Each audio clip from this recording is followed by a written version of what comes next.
Gledate Gorenjska poročila na GIF TV.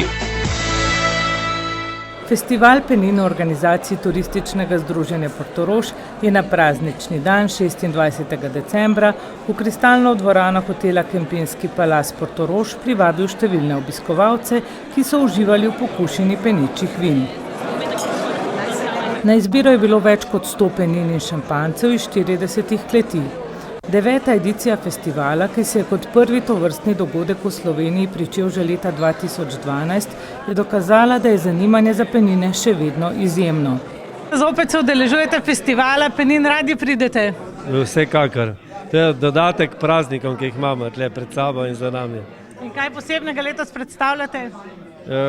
Dejansko nič posebnega, malo se igramo s starimi letniki, tam še 2014 in nekaj novimi, tako da zdaj, kar smo testirali, so zadovoljni gosti z nami. Vino na ekološki kmetiji dobro obrodi?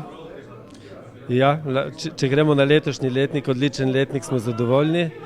Količinsko plus kvaliteta, kljub suši, ki je pač bila, ampak smo mi se z naravo smo dejansko sodelovali, da smo pripeljali trgato lepo do konca. No, vina, kaj predstavljamo danes? Predstavljamo 3-4 različne penine.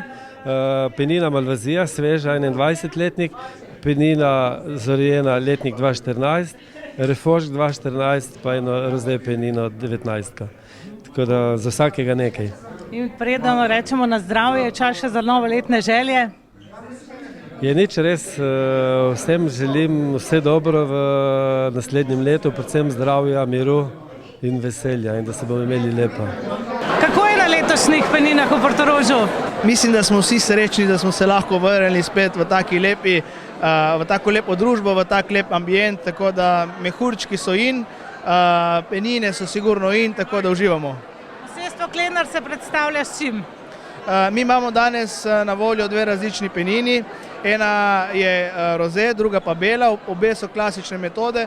Jaz najraje povem oziroma se pohvalim, da smo mi eni prvih, ko smo v slovenski Istri začeli z penino po klasični metodi, tako da nekako ta dva so tista 2 produkta, ki jih danes predstavljam in so tudi nek simbol kleti.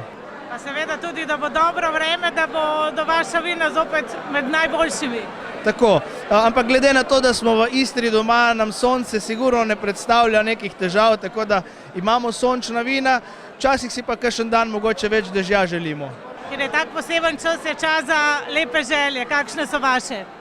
Ja, jaz si želim, da nekako se še naprej družimo, da vse skupaj poteka umirjeno, v takih lepih krogih z družino, s prijatelji in da vstopimo v novo leto za kozarcem dobre penine. Če je možnost, seveda Klenart.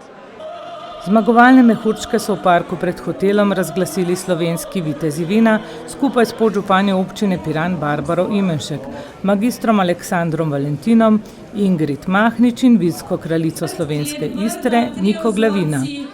Vse 3 zlata medalja za Bagueri Brut.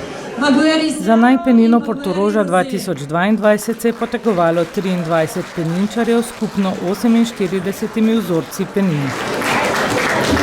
Veliko zlato medaljo sta si zaslužili Turn Premium penina Bela 2019 iz kleti Krško in zlata radgonska penina Milezime 2004 iz kleti Radgonske Gorice. Podelitev je pospremil koncert italijanske zasedbe Opera Pop, ki je občinstvo očarala z opernimi arijami v modernejši preobleki.